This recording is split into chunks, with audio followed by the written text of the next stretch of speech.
Hello and welcome to the Gaggle, where we challenge and, if necessary, destroy media narratives. I'm George Samuel. With me today, of course, is co-founder of the Gaggle, Peter Lavelle. So, Peter, on Friday we spoke about the 700 plus former national security officials who signed on to this letter declaring Trump was absolutely unfit to be president, and they're throwing their collective wisdom, the national security wisdom, behind Kamala Harris, exactly, who apparently has the judgment, the experience, the thoughtfulness, the vision, you name the adjectives, to be commander in chief. And we talked about all the failures that these 700 or so were involved in, and we also talked about their fears that Trump might do a deal on Ukraine, it might just bring the war to an end. But there's one aspect that we didn't cover, and that is something. It's a very sore point and a very important point that we still really haven't been able to address properly in the United States, and that is RussiaGate and UkraineGate. And many of these former national security officials were involved in both. They cooked up, in one case, the RussiaGate, cooked up a criminal conspiracy to destroy a president. They knew that these were falsehoods. They were peddling falsehoods. They were peddling a hoax in order to get rid of Trump. And in the other case, UkraineGate, they also kind of cooked up a complete hoax, again, to oust the incumbent president. And so you have to think that a number of these people are thinking about themselves as a group, worrying about what a Trump second term is going to look like. Because there's one thing we can be sure of. We can't be sure what he's going to do in Ukraine. We can't be sure what he's going to do in the Middle East. But we can be sure, I think, that he is going to go after the people who cooked up this hoax. That's personal with him. And I think they're very worried because there may well be criminal charges that could emerge from what they did. I think people like James Comey, without question, could well be on the hook. And so, I think that there is that class feeling that we have to hang together, because if we don't, we're going to hang separately. And so they have to say, oh, we've got to keep Trump out, because Trump, this time, I think, when it comes to the Justice Department, who knows who's going to appoint at the State Department? Maybe Pompeo will be back, who knows? But I think in the Justice Department, he isn't going to go with another Bill Barr, kind of a Bush senior alumnus or anything. I don't think he's going to appoint anyone like that. Jeff Sessions. Yeah, he's not going to do that. I think he's going to appoint one of these real tough guys, like What's our friend that is a specialist on RussiaGate? He's a lawyer. He's always refers to them as killers. They're oh, killer. I think Hans Manke. There you go. Yeah, Right, Hans right. Manke. Yeah, He's I going think to be so. a killer. Killers, Yeah. exactly. Like Cash Patel, like say someone like Cash Patel being brought in, and all the previous investigations into RussiaGate really were very unsuccessful. John And, Durham, I think it was and just a on the margins, always on the margins. on the margins. But there was an interesting article in the New York Times the other day, obviously very hostile to Trump, and to show, he's got these obsessions, he's completely obsessed. But it's very, very interesting that what the Times did, because it kind of linked up RussiaGate and UkraineGate. We always suspected that they were inextricably tied together, and the Times kind of suggested this, obviously in a way, well, Trump is just a terrible person. But yeah, it's clear that RussiaGate blended into UkraineGate to oust Trump. So I want to just take a look at this article in the Times, and here's the it says here, behind Trump's views on Ukraine. So it always, right, there's always this anxiety, this ostensible anxiety that he is But peace might break out. There might be peace. exactly Oh peace no! might, yeah, I think peace might break out. That Trump, Trump might do this terrible thing in Ukraine. Putin's gamble and the political grudge, and it says the roots of Donald Trump's animus toward Ukraine, an issue with profound consequences should he be elected again, can be found in a year-long series of events spanning 2016 and 2017. So you go, Isn't yeah, that's what. Yeah. it's interesting? Years long series. Well, this is a bit revealing, isn't it? I mean, Yeah, this is kind exactly. of an admission. That's right.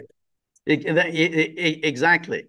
Because you got to remember, this was a manifold conspiracy within the U.S. government. You know, the Steele dossier, the opening of the FBI Crossfire Hurricane investigation, Comey, CIA, Brennan. Remember, and of course, the key was Hillary Clinton, who wanted to absolutely get the federal government to investigate Trump. So she kind of masterminded this whole Russia conspiracy through Christopher Steele, and she, of course, is one of the signers of this, one of the former national security officials. And then he says, on July the 7th, 2017, after President Donald Trump and President Putin shook hands in Hamburg, Germany, to conclude their first face-to-face meeting, Secretary of State Rex Tillerson walked out of the sterile conference room, removed notes from his pocket, and gave anxious White House aides a summary. We've got to work. We've got work to do to change the president's mind on Ukraine. The Secretary of State had just watched Mr. Putin, the former KGB spy master. What does that mean? He's a spy master. I mean, And it's he, like okay, Putin was a low-level functionary in the right, KGB. yeah. Exactly. It was a low level. I mean, a spy master is somebody who's running spies. I mean, in other words, he's recruiting um, agents who report to him. And then, that's what a spy master does. I mean, if you're just a low level functionary writing reports to your superiors, you're not really a spy master.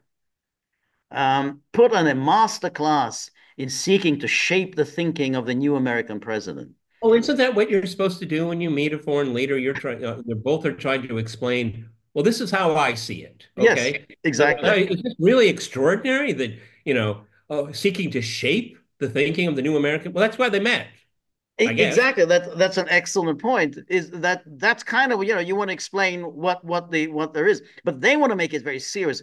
Masterclass. He's a spy master, a masterclass in seeking to shape the thinking of the new American president.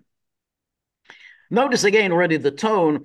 Trump is this really stupid, nasty person, whereas his aides, who are basically they're working, at his behest. They're working for him. He's not working for them. They're working for him. They're the ones with the far-sighted Yeah, vision. they're the equivalent of the Holy Office. Yeah. That's right. The Russian leader disparaged Ukraine, a former Soviet republic with aspirations of joining the European Union and NATO. Ukraine, he told Mr. Trump, was a corrupt, fabricated country. And, and Russia, which had seized the Crimean Peninsula from Ukraine 3 years earlier and backed pro-Russia separatists in a border region, had every right to exert its influence over the country, he insisted. Okay. Oh, sorry, George here, but um, okay. Ukraine, he told Mr. Trump, was a corrupt, fabricated country. Well, is that a quote? Is that source? Exactly. There's no quote here. Is that Um, source? Is that sourced? Well, that's it, exactly, and that's something that this is a very long article, and there's almost nothing there is a direct quote. You're basically going by what Rex Tillerson says. Well, Rex Tillerson has his own resentments. He didn't last very long as Secretary of State. He wasn't a very good Secretary of State, and so therefore, he gives his account of what supposedly happened.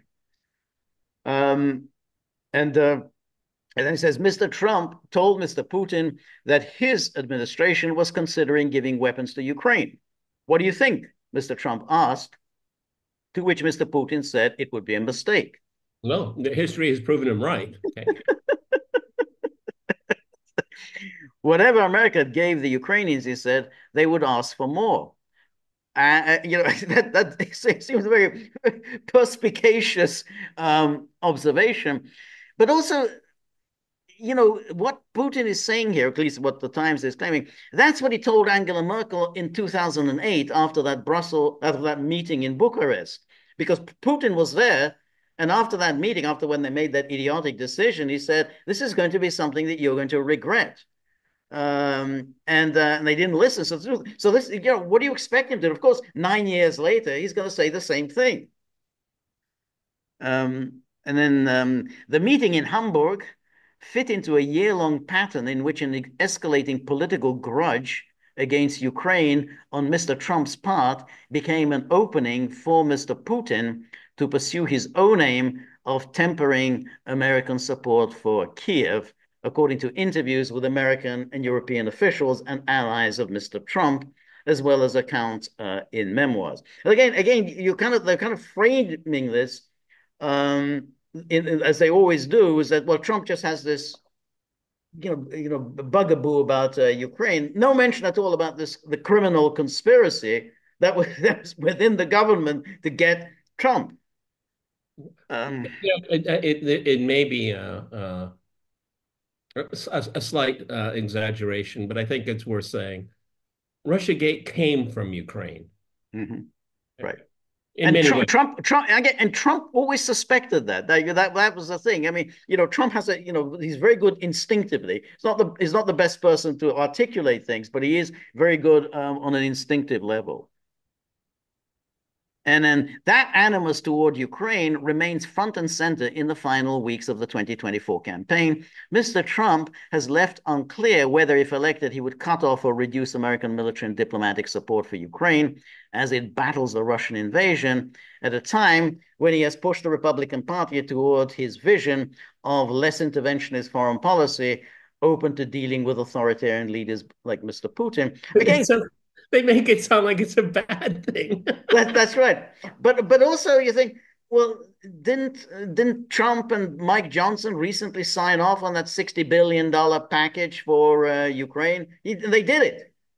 I mean, we criticize them for it, obviously, but what is the point? Is well, he has pushed the Republican Party towards his vision of a less interventionist foreign policy, open to dealing with authoritarian leaders like Mr. Putin. Well, they just signed off 60 billion. Nobody gets 60 billion just like that. Okay, everybody. Again, George and I get to kind of show our age here.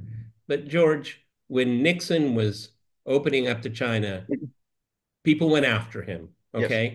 they attacked him. Okay, when Richard Nixon isn't he isn't the red baiter that we had hoped he'd That's be. right. That's right. Okay, and then Richard Nixon had one of the most far-sighted visions of American foreign policy Right. in American history. Right. No, that's exactly right. I mean, because when you think of it, first of all, you're right. He goes to Mao. Mao was not at all, a liked figure. I mean, people remember obviously the Cultural Revolution, the famine, and everything. I mean, this was seen as a fanatical communist, and yet he went to Beijing, Peking at the time, and was very friendly. And so that was again very far-sighted. And of course, the same year he signs the SALT arms control agreement, the first major arms control agreement ever. And so yeah, that's right. Well, none of these Brezhnev and Mao, they weren't the nicest people in the world. They weren't, they weren't Democrats. No one thought that they were, they practiced democracy, but nonetheless, there were other things that mattered, and clearly peace mattered. The lack of awareness of the writer or writers of this article. Just wrap your head around this, everyone. At a time when he has pushed the Republican Party towards a vision of a less interventionist foreign policy. I mean, but this is written as a political slur. Right. I mean, shouldn't this be something we all should Right. embrace? That's right. I mean, like, wow. I mean, you can actually have a different way of looking at Right. things. That's And right. here, in regime media, that's a no-no. That's right. Okay. That's right. Exactly. Less interventionist. And it's so funny, when Obama ran in 2008, That was supposed to be a good thing. So, oh, we're going to, stay out of stupid wars. I was going, and everyone celebrate. Oh, Obama, what a fantastic figure. He collects a Nobel Peace Prize because apparently, oh, well, he's going to scale back American commitments. He's in the job 2 weeks and he's already collecting a Nobel Peace Prize. But now that's apparently, again, a terrible thing to be a non-interventionist. Um, and then goes on, the views that Mr. Trump was developing in 2016 and 2017 could, if he returns to the White House, shape policies with profound consequences for the stability of Europe, the future of NATO, and America's relations with Well, Russia. we can only hope. That's right. Nothing says stability like a land war in Europe. I mean, that's the best. If you want stability in Europe, you want a long, protracted land war. That will guarantee stability in Europe. Mr. Trump came into office with suspicions that officials in Ukraine not so secretly favored Democrats. Huh. You think? Yeah. Then, during their initial contacts, Mr. Putin worked to cement in Mr. Trump's head the idea that Ukraine was less a feisty young democracy, a feisty. He was feisty. Let's keep in mind this feisty young democracy, 2014, overthrew an elected president. It was feisty. It was very, very feisty. Yeah, The and a lot of the people that were involved with that had Nazi regalia tattooed on Yes, their back. that's right. That was the part of their feistiness. That's the feistiness, I That's guess. right. Eager for deeper ties to the West than an unruly Russian-speaking neighbor run by shadowy oligarchs and corrupt officials uh, who, was, who had sought to help elect Hillary Clinton.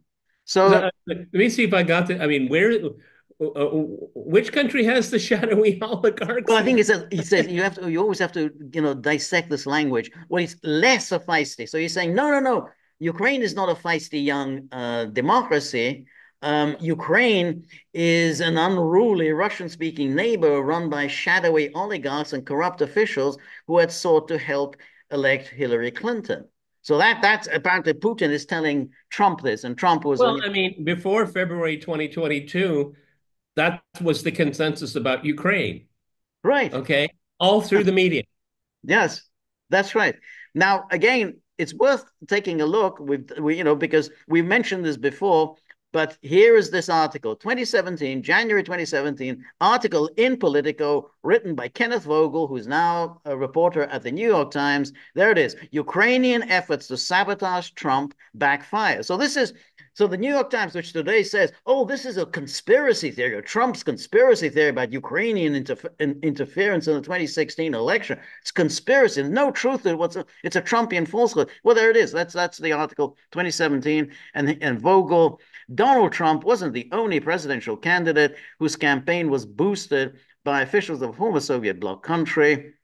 And then Ukrainian government officials tried to help Hillary Clinton and undermine Trump by publicly questioning his fitness for office.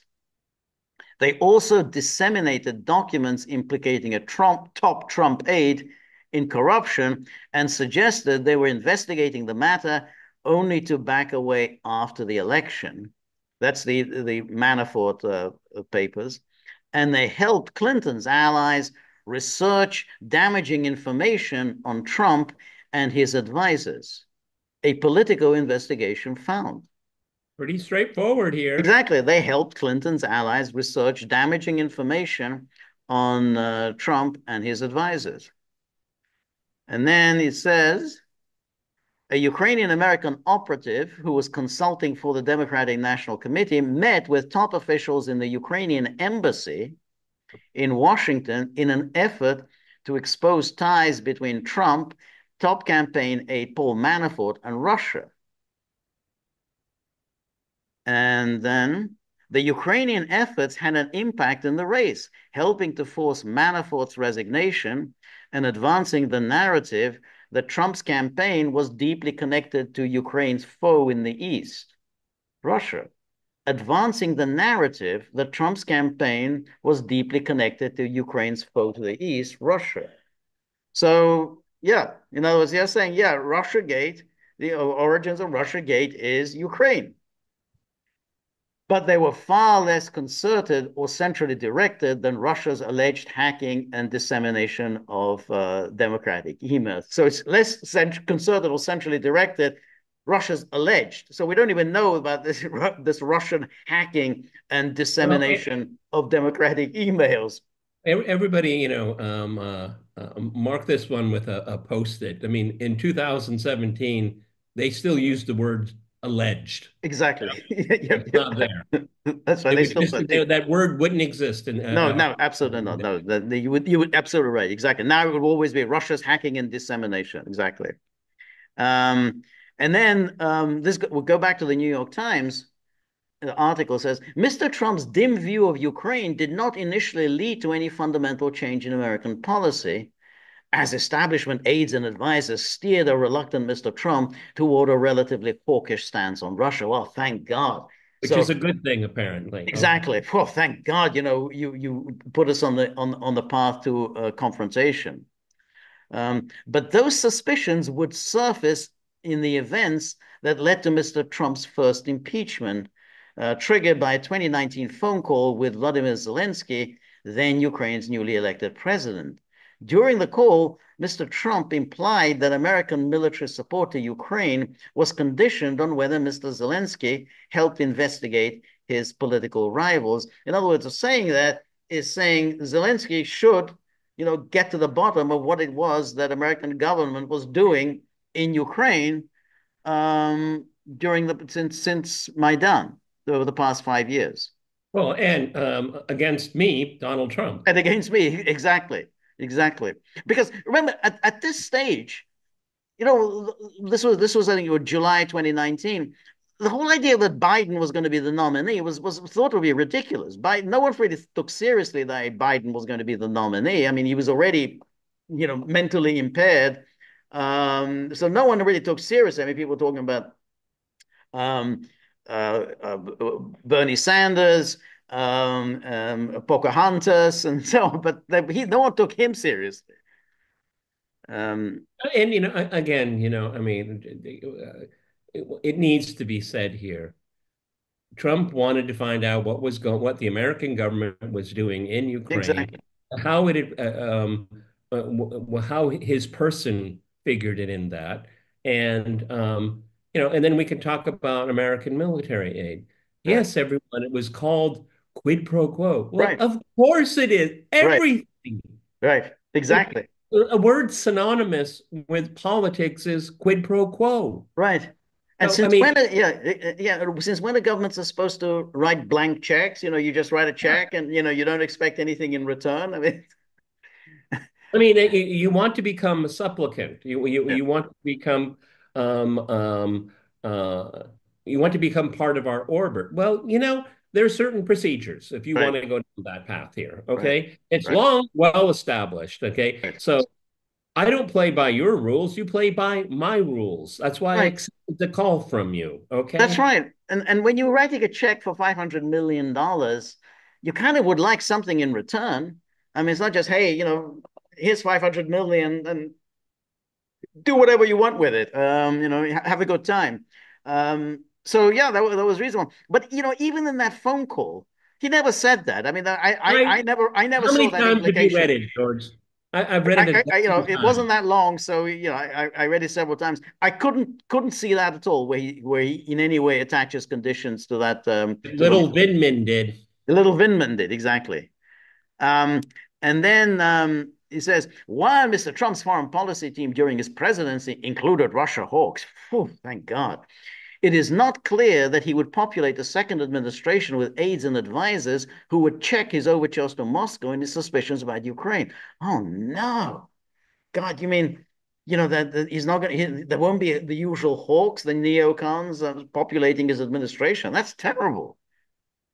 Well, Um, I mean, either you work for the president or you don't. You're not hired to check his overtures. That's not what you're hired for. Wait, maybe Trump would and probably would need like a Harry Hopkins, a guy that sees the big picture right, and maybe like push back. How about this idea? right, Yeah, that's okay, okay. But I mean, he would check his overtures like Mike Pompeo. That's not the guy you want to rely on. But that's the thing. I mean, you are elected to office. None of these people is elected, so therefore the person who's elected gets to make policy. The rest of the team, they're supposed to implement the elected person's policy. They're not supposed to set policy themselves and ignore the wishes of an elected president. But times are, oh, well, this is terrible. I mean, if he doesn't litter the administration with hawks, well, if you want to be a hawk, go run for president. If you can't win an election being a hawk, then tough luck. You don't just sort of, worm your way in and just set policy, even though nobody has actually voted for it. Mr. Putin continues to seek advantage in American politics. Senior intelligence officials briefed members of Congress, last month that Russia remains determined to sow chaos in America's elections, process and erode faith in its democratic systems, and that spy agencies have specific intelligence that the Kremlin wants Mr. Trump back in the White House. It's very specific. I mean, Putin has said that he supports Biden, and then he said he supports Kamala Harris, but they have specific intelligence to tell them that no, he wants Trump back in. Can we see So, this specific intelligence, please? so, uh, so, um, uh, so when Putin says he supports Harris, it really means he's supporting Trump. Exactly, it's really. But what happens if he says he supports Trump? What does that mean? Well, That maybe, also maybe, means he's supporting. maybe he'll change his mind. Say Jill Stein. Okay. That's right. He might. I mean, yeah, I can see that. There's a month to go. He could say, "Yeah, I've changed my mind. We're going with Jill Stein." We Um, all we know from Putin's press people, Piskov, that it was said in jest. of course, it Okay, was. I mean, he you could did see the whole thing. he I mean, you could didn't see the get the audience was joke. laughing. I mean, He didn't. everyone saw it as funny. I mean, it was very funny because he said, well, Yeah, Biden says that he's throwing his weight behind Harris, so we too must throw our weight behind Harris because we're supporting Biden, so therefore we must throw our weight. It was just it's such an absurd thing to say, and so that was funny. Anyway, he goes on. In August 2016, less than 3 months before Mr. Trump's stunning election win, his campaign took a body blow. Paul Manafort, the campaign chairman, resigned days after news broke about an investigation by Ukrainian government agency into handwritten ledgers purporting to show millions in undisclosed cash payments to Mr. Manafort from a pro-Russia political party in Ukraine, where he had worked as a consultant. Now, the point is, everyone knew that Manafort had worked for Yanukovych, so therefore there was nothing at all of any interest, whether this is undisclosed cash payments or whatever. We assume that he wasn't working for Yanukovych for free. I mean, that's what Manafort does for a living. He was a political that's what he consultant, does. and he gets paid by his clients. I mean, that's kind of what people do. So this whole thing, this cash payment thing, was never of any Yeah, significance. the same people didn't raise any flags when Hunter Biden was making millions. That's right. Yeah, exactly. That's of no importance. Exactly. I mean, at least in this case, Manafort was providing a service. I mean, Yeah, yeah, that's that's and incidentally, the service Manafort was providing was quite opposite from what people say. He was trying to get Yanukovych to orient himself to the United States. He said, less Russia, more America. That was what Manafort was doing. Um, so.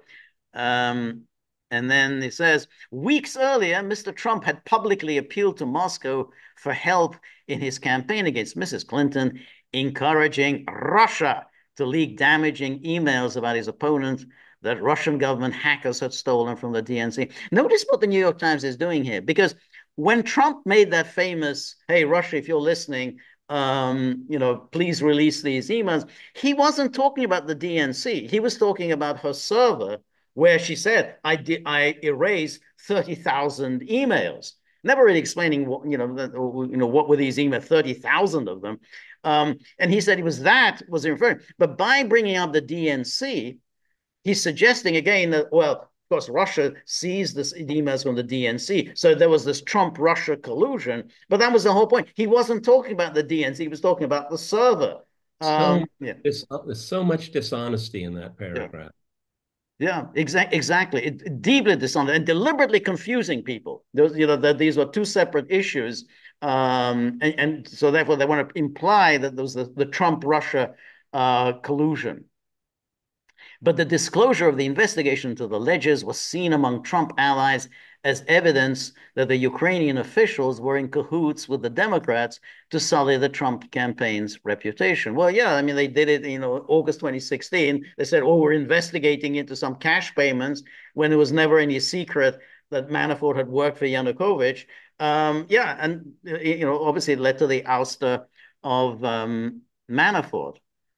So yeah, and then according to the 2019 investigation by the Republican majority Senate Intelligence Committee, you remember that's that 6-volume account, absolute rubbish. It was really Republican. It was really run by Mark Warner, the Democrat, and there was nothing in it.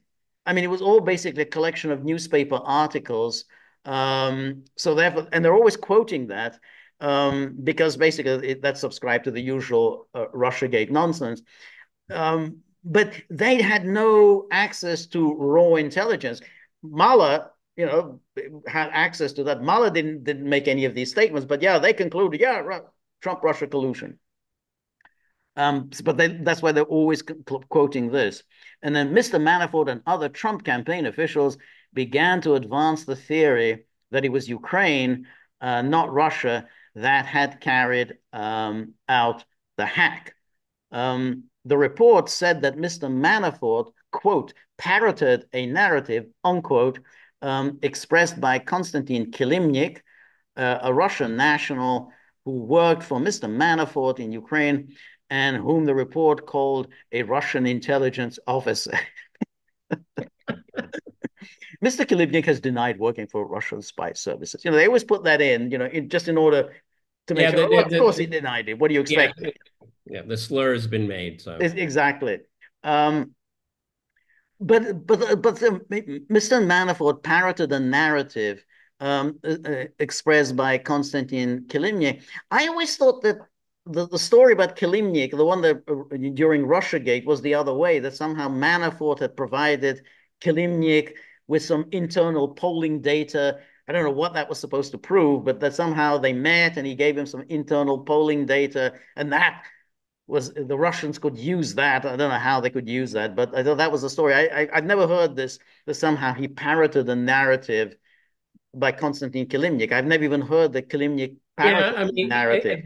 again, they're trying to distill things down into the most simple terms. I mean, George is absolutely right. I don't recall this Right. interpretation. Now Yeah. they're saying, this is the interpretation, and what happened in the past is irrelevant. Right. They're rewriting history right in front of Yes, us. exactly. This is, and there's a lot of that in this article.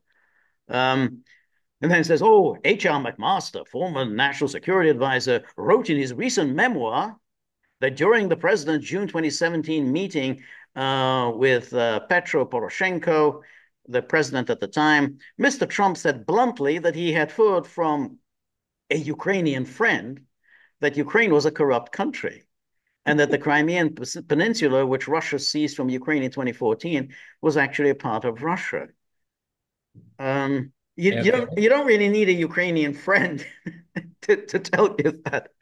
Um, but Trump had said things like that before. Again, even during the campaign, he had said things like, I somehow heard that Crimea was really Russian, and that those parts of Ukraine that are supposedly attacked by Russia, these are basically Russian speakers who live there. So Yeah, yeah, and he also said, I mean, if it's such a big deal, why doesn't the European Union do yeah, something about it? exactly, exactly. Um, and then, as he prepared to take office, all of these events and subsequent findings by US intelligence agencies that Russia had intervened to help get Mr. Trump elected was seen by the thin skinned.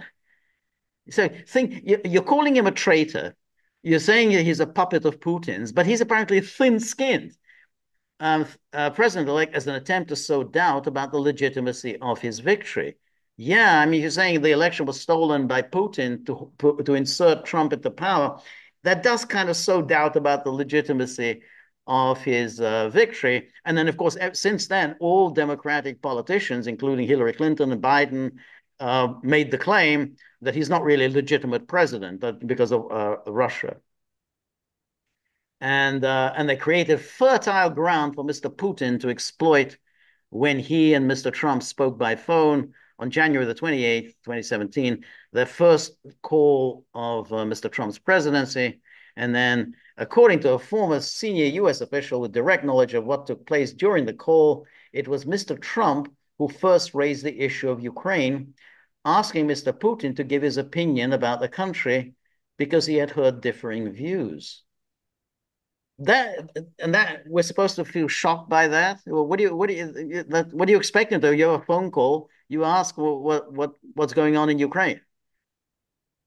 Yeah, Yeah. and this is when General Flynn was having his problems. That's Okay, right. and Flynn told him and said they're rolling you. Yes. Well, keep an open mind. I'm paraphrasing here. Keep an Right. open mind. That's These right. people are rolling you. That's You know, right. they want to give you a Right. presidential briefing. No, they're interrogating you. That's They're right. not giving you information. They're trying to get information out of you.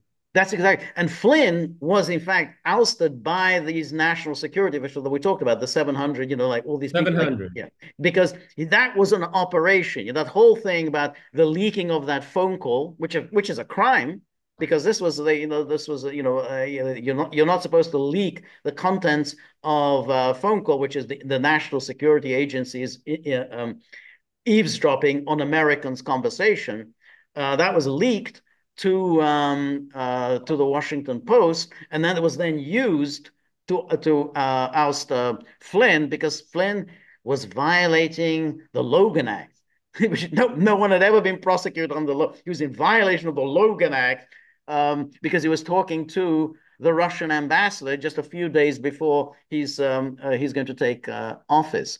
So this was absolutely the national security. These national security officials moved in and to exploit the situation. Comey, remember Comey then set him up by sending these Peter Strzok and a colleague to interview him, and then to use the contents of that interview against him. That was an absolutely intelligence operation to get rid of Flynn. Akin to a KGB masterclass. Okay. Exactly, exactly, master spy. And the Russian president seized the opening. He launched into an extended monologue about corruption in Ukraine. Mr. Trump was guarded in his response, neither agreeing with Mr. Putin nor defending Ukraine, but he acknowledged that Russia's dispute with Ukraine was an obstacle to his goal of improving relations with Moscow. And then that same day, Mr. Trump got a different perspective on Ukraine from Angela Merkel. During a phone call, Ms. Merkel walked the American president through. Oh, she walked him through. That's so nice. Through the history of the Russian-Ukrainian relationship, she discussed what American and European nations did to support Ukraine during the Obama administration, how it was essential for the support to continue, and how Russian aggression in Ukraine needed to be blunted or risk further destabilization in Eastern Europe. Mr. Trump shut down the discussion. Thank you very much and goodbye, was Mr. Trump's response, according to one person who listened to the call. You wonder who listened to that call? Is it Alexander Vindman? I mean, he seems to be a real eavesdropper listening to these calls. Now, Merkel was supposed to be a guarantor of the Minsk Accords. This was supposed to be in the Minsk era. Why is she talking like this? Rather saying, well, we got the Minsk Accords, and we're supposed to, make sure that this Minsk Accords is implemented, and everyone goes through the process of implementing Minsk. There's a step-by-step process, but she's not talking about. She seems to be, according to this call, saying, hey, we've got to fight Russia. Um, Or duplicity. duplicitous. And then at the same time, at the time, the FBI was investigating Russian interference in the 2016 election and contacts between Mr. Trump's advisors and individuals connected to the Kremlin. There weren't any, but you keep repeating that. Um, In response, some of Mr. Trump's allies began circulating a baseless theory that the DNC's hacked computer server was actually in Ukraine and that the FBI was never able to examine it. Now, the part about the FBI never being able to examine it, what's baseless about it? We know the FBI did not examine the server. We know that. I mean, that's in the public record.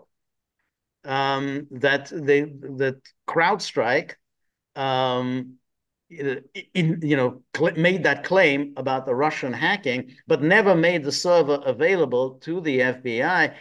And worse, CrowdStrike never even presented a report, a full report of its findings about the server, so one can Why accuse. didn't why didn't the FBI push back and say, no, Right, no, no, let's take a look. Right, Senator, right. George, this is something new to me.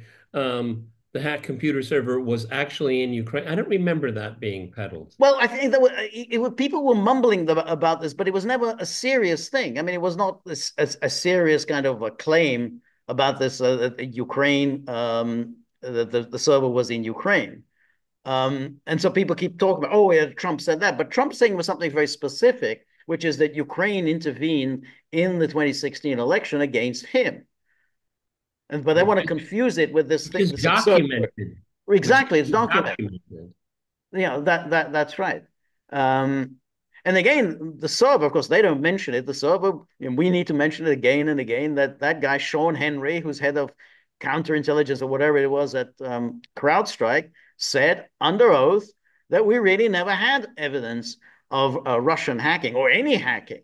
We just assumed this. We surmised that this was a Russian hack, but basically had no evidence for the Well, claim. somebody downloaded it. Okay. Exactly. I think we all know who it was, too. Exactly. Exactly. Um, and I really Mr. feel bad for that. Seth Rich's family. I feel really bad for them. Okay, Yeah, that they can never get closure. You no, know, no. George and I are not making any claims here. But when you don't give people information, people's minds wander. But people's mind blunder. But again, I think this is going to be one of the things that a Trump Justice Department is going to look into. I think they're going to reopen these cases. Now, number of years have gone by. I'm sure a lot of evidence has now been destroyed. I mean, knowing the FBI, they destroy evidence. They wipe servers, they wipe telephones. So, it's going to be difficult to get to the bottom of it. But, they'll make Yeah, some effort. but see, there's one thing. George is absolutely right. I would assume a great deal of the evidence has been destroyed, but you can always get people on perjury. Yes, Okay, absolutely. public records. Okay, you Absolutely. actually said this under Absolutely. oath. That's where they're going to get him, George. I, I, Perjury. I agree. I agree with that. One other thing is, which I think is very interesting. You notice how when after the release of Julian Assange, no one is bringing up the subject. Hey, why don't we ask him now about that those the emails? Who actually gave you those emails? Absolute silence. No one has shown any curiosity to find out about those DNC emails, which has had such a destructive effect on America for a number of years. All those stories, and of course we know Mueller never bothered to interrogate Julian Assange. He was in the Ecuadorian embassy. But ever since then, there's complete silence. And I think that's very interesting because if it really was Russia, you can bet your bottom dollar that the US government would have absolutely insisted, as part of your conditions of your release, you give us the lowdown about how Russia provided you with these emails. So once they said, Assange said no, that wasn't what the case. So I said, so I'm sure the condition of his release was that, all right, you keep your mouth shut and never reveal where you got this emails.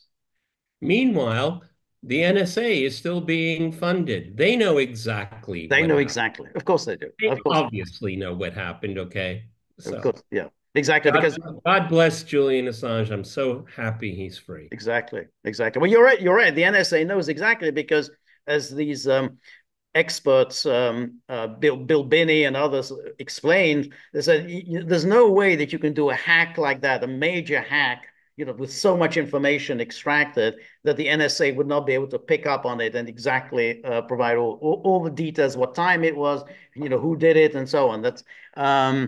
So since they're not able to provide that information, um, and then it goes on. During a February 2017 news conference with Viktor Orban, the president of Hungary. Notice fact checker New York Times, always fact checking, can't even get this right.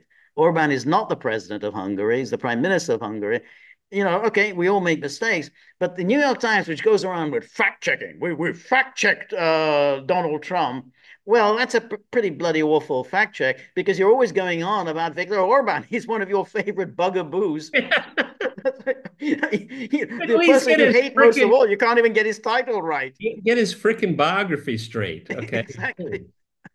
Um, and then the president of Hungary, Mr. Putin, said that the Ukrainian government adopted a unilateral position in favor of one candidate in the American election. And certain oligarchs, certainly with the approval of the political leadership, funded this candidate, or female candidate to be more precise. Now they need to improve relations with the current administration. So this is Putin talking about Ukraine. Um, and and then this is again quite interesting. So during a May 27th meeting, 2017 meeting with Russian Foreign Minister Sergei Lavrov, Mr. Trump turned the conversation to the subject of Ukraine. So this is that. Remember, that's that conversation that took place just after the day after he fired Comey, and there was Lavrov and there was Kislyak in the Oval Office, and there was hysteria about that meeting. Mr. Trump turned the conversation to the subject of Ukraine. According to the former senior U.S. official with direct knowledge of what took place during the meeting, Mr. Trump started ruminating about what he perceived as a connection between Ukraine and Mrs. Clinton and peppered Mr. Lavrov with questions about ties between Ukrainian officials and Democrats. I have never heard this. That conversation, you remember they talked about, oh, he revealed some secrets. Israel had told him something about ISIS, blah, blah. And he apparently talked something about Comey, that thank God Comey's gone. This I've never heard that he peppered Lavrov with questions about Ukraine and the Democrats. This is just completely made up. And There's no record whatever that he discussed this with Lavrov. my gut is that Lavrov would say, "I really don't know anything about it, Yeah, Mr. President. exactly. I just that's not my Not view." my country. I mean, what I don't know. I mean, um, Yeah, Mr. President, I know you have a lot of problems with these people called Democrats, but we don't. exactly. And then they say, so according to a former senior U.S. official, Alexander Vindman again, is that, and again, how many people were in that meeting? I mean, it's amazing the number of people who were in the meeting and can speak Well, that was about what part was of the discussed at that meeting. that's part of the scandalous reporting is that apparently there wasn't a translator there. So this is a he said, she said thing. Right, Nobody was there to report. Okay. right. That's This is made out of thin air. it's made it completely because there's no record at all that he discussed this with Lavrov. This is just simply made up just for this story. That somehow this Ukraine was really at the center of Trump's obsession. So they want they want to make that somehow he's obsessed with Ukraine and he somehow wants to do in Ukraine. As Mr. Trump's resentment toward Ukraine began to build, some of his advisors tried unsuccessfully to convince him that conspiracy theories about Ukrainian election sabotage were baseless. How can you say they're baseless? Your man, Kenneth Vogel, who works for you, wrote that. We looked at that article. How you say it's baseless? Take it up with your correspondent. He wrote that article that they're saying that they were baseless.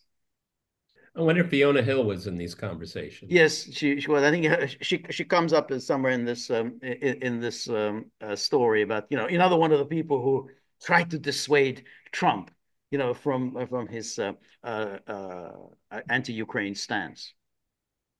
Well, let's take a step back. I don't think anti-Ukraine. He just wants answers. That's right. That's Exactly. all. That's right. I don't think Trump cares about countries, except for maybe Israel. But I don't think that's what can we do for Lebanon? Right. No, I don't think he thinks that way. No, exactly. I mean, I think obviously, I mean, the Ukraine clearly was involved in sabotaging his campaign, And um, his presidency. and his presidency, exactly. And I guess as president, you sure ask, is this a good idea for America to get itself sucked into this war between Russia and Ukraine? I mean, that's kind of what you expect a president of the United States to ask, rather than just accept. Don't you want Ukraine to win? What's the matter with you? I thought you wanted Ukraine to win. I mean, that's not the question a U.S. president should be asking. So, but they kind of want to make this, oh, he's resentful toward Ukraine. You're absolutely right. He doesn't care about Ukraine. He really doesn't know much about Ukraine. I mean, that's that. Well, Really, this article proves it too. yeah, that's right. Because he says, I thought Ukraine was a part of Russia, which isn't wholly wrong. I mean, it's when people, oh, ho, ho, he thought you. They said Finland. I thought Finland was a part of Russia. It's not wholly wrong. I mean, before 1918, he was a part of Russia. Um, and And then Thomas Bossert, the White House Homeland Security advisor, said he had lengthy conversations with the president to brief Mr. Trump on all intelligence collected by American spy agencies, showing it was Russia, not Ukraine, that meddled in the 2016 election. Well, that's good. You're doing a great job there about telling the president that it was Russia, not Ukraine. And I refuted the notions that the servers were in Ukraine to Trump, and I reaffirmed the intelligence community's conclusion that it was Russia and not Ukraine, with evidence, with intelligence community evidence, voluminous evidence. Where is this evidence? I mean, voluminous. Where is it? We've never seen any of this evidence. I mean, like as I say, You mean Rachel Maddow? exactly, Rachel Maddow. I mean, that evidence, you could have got the evidence. I am sure that if you really wanted evidence, Mueller and the US government could have gone to Julian Assange and says, you know what, we'll drop all charges against you if you just tell us that it was Russia that provided you with this information. That deal would have been done. He wasn't going to do it. He wasn't going to play that game. So that would have been a very easy evidence, because the one person who's in the know as to who provided those emails is Julian Assange. Yet curiously, no one seemed very interested in talking to him. And there is little evidence that Mr. Trump listened. Yeah, yeah. I mean, I think that Okay, again, if I was like a judge, I would say the jury disregard that last that's statement right. Yeah, because we don't know. exactly. That's exactly right. Um, but moreover, again, if you're president, you really should be skeptical of what your intelligence agencies are telling you. So that he was skeptical, when they told him about Russian interference. When he went awry, when he wasn't skeptical, when Gina Haspel told him about the ducks, oh, they poisoned the ducks. He wasn't skeptical and made a stupid decision. So you always should be skeptical about your intelligence services, because they are leading you astray, because they have their own agenda, and they just simply see you as someone that they can just manipulate. Um, Mr. McMaster, Mr. Bossert prepared Mr. Trump for the Hamburg meeting with Mr. Putin. The tough stance they supported toward Moscow was evident in a speech Mr. Trump gave the day before the summit. And then on July the 6th, 2017, Mr. Trump stood before a jubilant crowd assembled at Krasinski Square in Poland. And they said his stern message to Mr. Putin: stay out of Ukraine. So that was, wasn't good for McMaster and Bossett. They delivered this. But the next day in Hamburg, sitting across from Mr. Putin, the American president listened as Mr. Putin delivered a monologue. Mr. McMaster wrote in his book that Mr. Putin used his time with Trump to launch a sophisticated and sustained campaign to manipulate him. Of course he did, right? What are we supposed to do? Comment on his cologne of the day? Like those shoes you're wearing, Mr. President. Yeah, yeah, I mean, yeah. that's what Kamala Harris will say. Where did you get those? Where'd you get Well, that? that's it. Yeah, nice shoes. Yeah. Um, Beyond his usual points about Ukrainian corruption, Mr. Putin made an argument that he had a duty to protect Russian speakers in the eastern part of the country along the border with Russia from ethnic cleansing, Which was going on. which was going on. And again, what's a Russian president supposed to do when there's an ethnic cleansing of his own people? You kind of expect the Russian president to seek to do to protect them. I mean, that's kind of what you expect, the protection.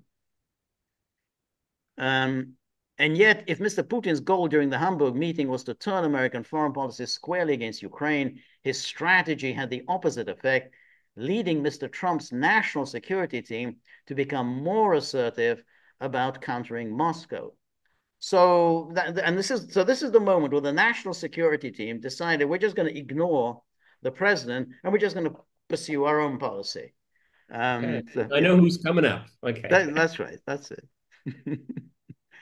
The Kremlin would subsequently adopt a different strategy. US officials said Russia advanced its agenda in part through a network of proxies, including a Ukrainian lawmaker whom the US government has identified as an agent of the Russian intelligence service, to stoke conflict in American politics and influence Trump loyalists like Mr. Giuliani, who had the president's ear as they sought information in Ukraine about the Biden family. So again, notice how the RussiaGate now blends into UkraineGate.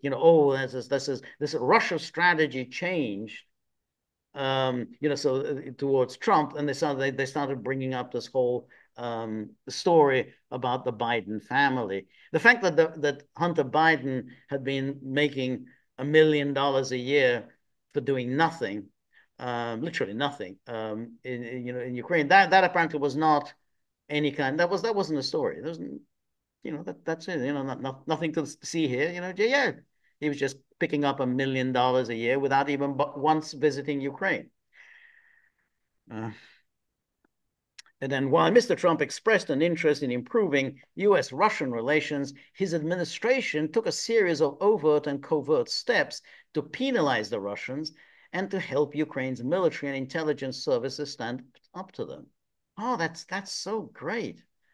So he expressed an interest, which he promised during the election, kind of ran on that platform, and then the administration just ignored it and just took a series of overt and covert steps to penalize the Russians. So when Well, they say, this is, Putin said this, I think, in a 2019 or 17 interview.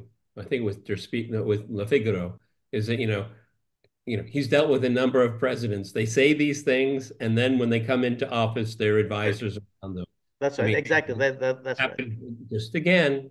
Yep, yep, that's right. One of those overt steps was a 2017 decision to provide the Ukrainian military with a limited number of Javelin anti-tank missiles, something the Obama administration had declined to do. At Mr. McMaster's urging, Mr. Trump was persuaded to take that step in spite of Mr. Putin's message in Hamburg about how doing so would be a mistake. Notice all of this is how Trump is just this passive figure who's getting pushed. So we got, because otherwise they have to drop the whole, Trump is a Putin puppet. That's why the Putin. Well, if he's a Putin puppet, why is he sending Javelin missiles to Ukraine? Oh, well, it was Mr. McMaster's urging. It was really McMaster who did this. So, they briefed him before the meeting, so he said the right things because he read their briefing. Um, and then at the same time, the CIA stepped up its operations against the Russians and expanded its intelligence partnerships with the Ukrainians. According to a former senior US official, Mike Pompeo, Trump's first CIA director, told US intelligence officers who work closely with the Ukrainians and other European allies that their mission was to crush the Russians. That's so nice. Again, they're just going ahead with this. But the two countries are not at war. That's right. Crush the Russians. Imagine if Putin had said, "My mission is to crush the Americans." I mean, no record of his ever having said anything like that. But again, also notice how they just reveal what we've known, that this has been going on for years and years before 2022. The CIA stepped up its operations. So this is 5 years before the start of the so-called SMO. Stepped up its operations against the Russians and expanded its intelligence partnerships with the Ukrainians. What do they mean by operations against the Russians? I mean, that's going to be intriguing. What operations against the Russians? Russians in Russia or where? I mean, they don't say Ukraine in Ukraine. They just say expanded operations against the Russians and expanded partnerships with the This is so Ukrainians. funny. It's like what Dima Babic, our good friend, this is reading this is like reading TASS or Izvestia. Like what are they really trying to tell us That's here? right. I mean, That's right. it is this. I mean, this is written. It's so opaque. Yeah. It's very, yeah, exactly. Exactly. And And then, from the perspective of US intelligence officers who operated against the Russians, again, operated against, they always want to know doing what exactly? Assassinating Russians? I mean, what were they doing? Stories in the press about Mr. Trump's seeming embrace of Mr. Putin, and who was peddling these stories in the press about Mr. Trump's seeming embrace of Mr. Putin and interest in improving relations with the Russians provided a convenient cover for what they were doing behind the scenes to counter Moscow. So it But was all the while, everyone, this is just gibberish. gibberish. Um, what was Trump? George, think of Trump in 70s, 80s. Think of those 60 Minutes interviews. Right, Who was he always talking about? The right, Chinese, and the Chinese. Okay, and again, Trump is not sophisticated in these areas, but right, he intuitively understood that. I mean, why are we why are we wasting our time and effort on all these things that don't really matter? But right, the Chinese are eating our lunch. This is what mattered, and this is why Trump, I believe, intuitively understood, well, maybe we should just get these Russian guys. I mean, they know the Chinese pretty well. They're next door, right. okay? And this is what I think was in Trump's mind Yeah, ultimately.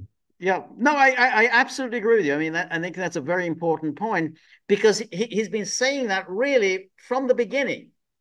So for years and years, really, that somehow Russia is not our enemy. Russia should be our ally because the real problem is China. So why exactly are we cultivating bad relations with Russia, confronting Russia, and therefore pushing Russia into the arms of China? That's exactly what he thinks. So now he doesn't. There's a story uh, recounts, he doesn't get his way because these people have decided this is what our policy is going to be. And essentially, there's a limit, obviously, what a president can do. And other presidents have found as well, there's a limit to what you can do with your own bureaucracy. Or they'll impeach you. They'll impeach you. Um, and then it says, Republican lawmakers on Capitol Hill began to echo Mr. Trump's rhetoric about Ukraine, and most of them rallied to his defense during his first impeachment after the 2019 phone call with Mr. Zelensky. Well, you haven't, what defense? You haven't made a case. What's the case you've made? I mean, it's like, rally to his defense. Well, there was no case. I mean, it was like all the cases against Trump. You couldn't even understand what is it that he's supposed to have done that was impeachable.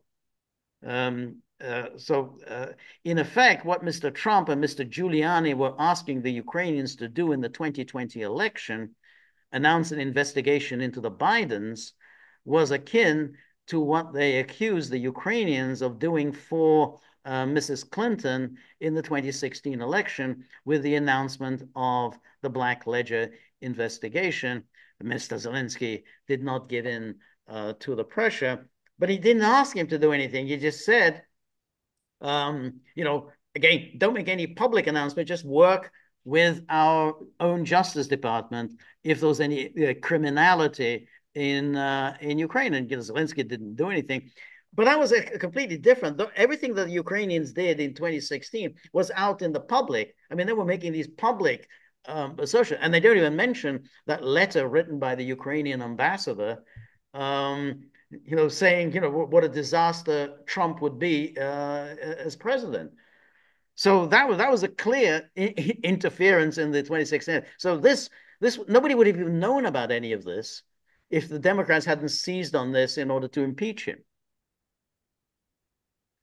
And then that's it. So again, what all of this really it gets to is that this RussiaGate, UkraineGate is they kind of blend into each other, and the same cast of characters are involved in both, and the whole that national security class, they do feel very threatened. They feel threatened that Trump or whoever he appoints in the DOJ are going to reopen this investigation. That Durham failed to get to the bottom of this really outrageous criminal conspiracy.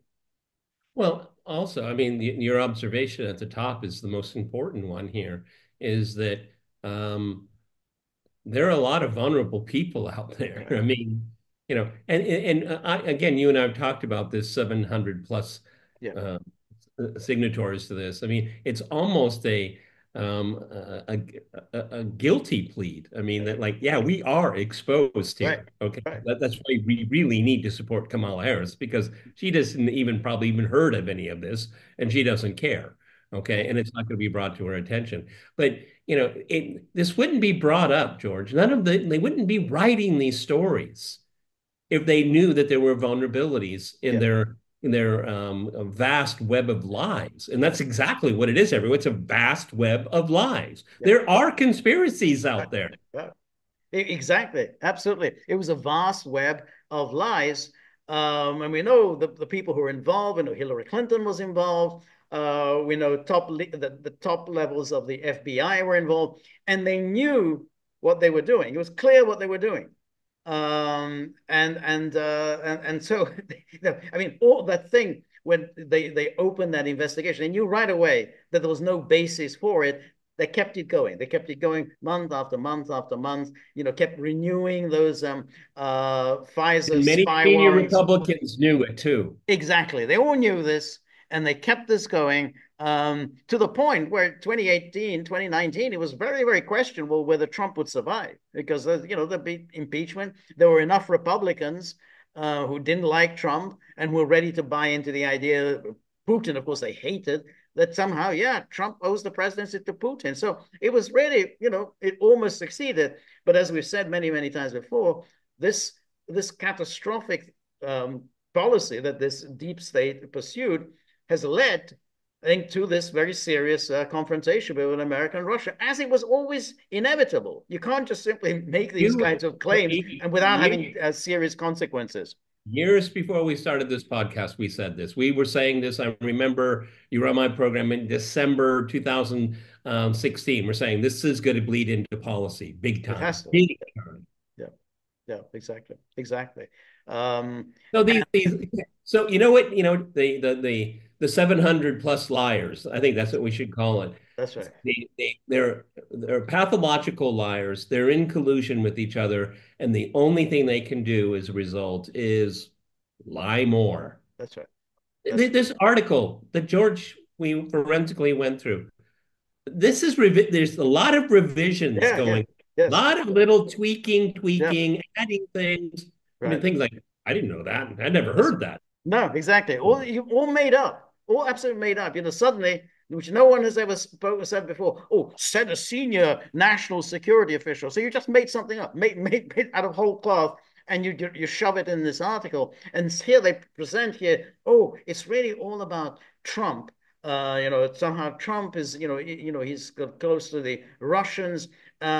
He really was very unhappy about the Russiagate. He came up with this baseless conspiracy blaming Ukraine, and that explains why he's not as supportive as Ukraine as he should be, and so therefore he needs to be kept out of office because he doesn't want to support Ukraine because he just made up this conspiracy theory. Whereas the reality is, Well, the reality is that Ukraine is a hash of a place because of Obama starting. Okay.